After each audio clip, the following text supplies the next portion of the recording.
So obviously being able to catch bait is critical to fishing for a lot of different species of fish, freshwater or saltwater. The type of fishing I do, fishing primarily for catfish year-round, I rely on having good fresh bait all the time, so I spend a lot of time throwing a cast net. I've done a couple of videos in the past about how to throw a cast net, but today I'm going to go into a lot more detail, give you some tips on how to throw a pancake, get that perfect throw. So one of the first tips, make sure you're using a good quality cast net. I like to use these Phytech super spreader cast nets. They're very well built, they throw well, they open up, and then when you buy a new cast net, you want to make sure that you prep it. Basically take it, put it in hot water with a little bit of fabric softener, and soften it up. It'll really help relax that monofilament and help the net open up a whole lot. I'll put a link down below in the description to full details on how to prep and condition a cast net. One of the other things you want to make sure you do when you prep your cast net is go down along this lead line where the braille line's attached to the net. It's these long pieces of monofilament here that run from the lead line up to the horn. And typically the manufacturers will leave a long piece of monofilament hanging off this knot here. And I like to go through and trim all of those up and really shorten them. That kind of helps keep the lead line from getting tangled up on itself. Now there's tons of different ways to throw a cast net. It really just depends on what you're comfortable with. These Phytech nets have this comfort cuff that goes around your wrist. If you don't have a net with one of these, just make sure that you don't tie that line off to your wrist in a manner that you can't get it off quickly. If something happens, the net hangs up, wind's blowing, you're in an emergency situation, you want to be able to get that off your arm quickly so you don't get pulled in the water. Once you've got that on your arm, you just want to make sure that you coil this rope up in your hand. And I pull my rope about arm's length like this and just coil it one on top of the other. And then from there, I'm going to take the net and I'm just going to split it half in two, about halfway down the net, and I'm going to coil it over in my hand just like this. I'm right-handed, so I'm putting all this in my left hand.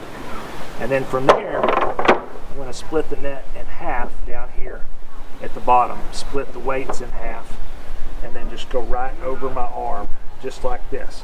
So I'm pushing half of my net, rolling it up over the top of my arm just like that. And if you look here, there's a place where this lead line kind of drops right in the middle, and that's where I'm going to grab that net, put the lead line in my mouth, and then I'm just going to go a little bit further down the lead line here, grab this, and I'm going to roll this part that's in my hand back into my right hand and throw.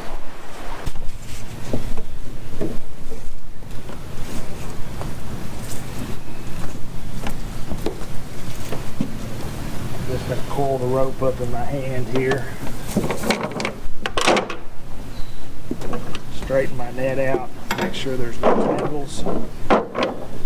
Grab it halfway down. Oh, there was a little shad in there I didn't see.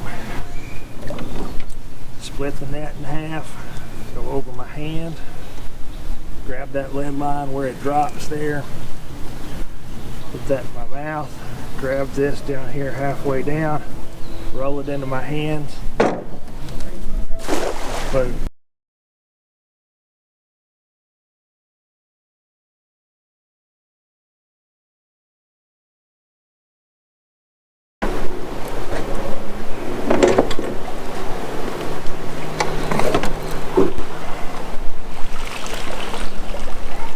Now, one of the things that you need to keep in mind when you're learning to throw a cast net or trying to improve your skills throwing a cast net, it's not about how hard you throw.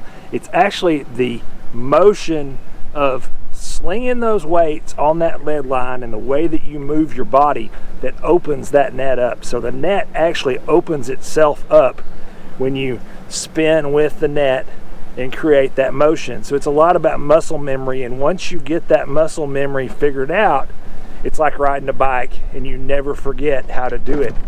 Really is very easy to do.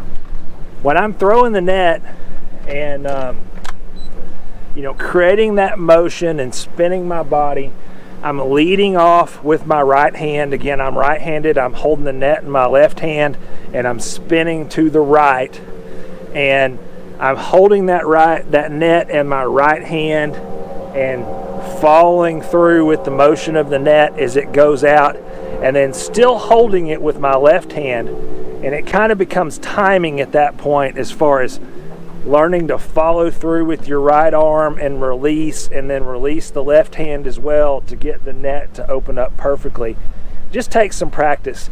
The easiest way to learn for a beginner is to start out of the water, just on the ground. Go out in your yard or something, practice throwing out there, and then once you start to get the net opened up a few times and start to develop that muscle memory, then you can go out and practice throwing off of a dock or something similar to that, and then work your way up to throwing off of a boat. The big difference between throwing a cast net from a boat and throwing on the land is that you're higher up from the water in most cases from throwing on the land versus throwing off of a boat. So what that means is a lot of times you have to choke up a little bit more of the net than you typically would. Maybe rather than going halfway down that net when you grab it and roll it over into your hand, go just a little bit more than halfway. And that'll help also if you're not as tall as I am. I'm a big guy, I'm 6'8". So sometimes if you're shorter or you're having problems, experiment a little bit with how much of that net you've choked up in your hand and how much you're trying to throw out there, and it'll really help. I really suggest most people learn to throw with a full-size cast net. Learning how to throw with a full-size net is the best jumping off point. If you just get out there and practice, you'll get it figured out pretty quickly. Go down below, leave a comment.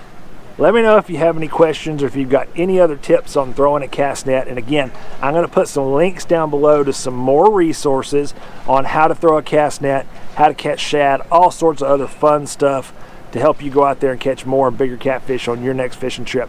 Make sure you hit that thumbs up button, subscribe, and hit that bell notification so you get updates on future videos. Till next time, I'm Chad Ferguson, catfishedge.com.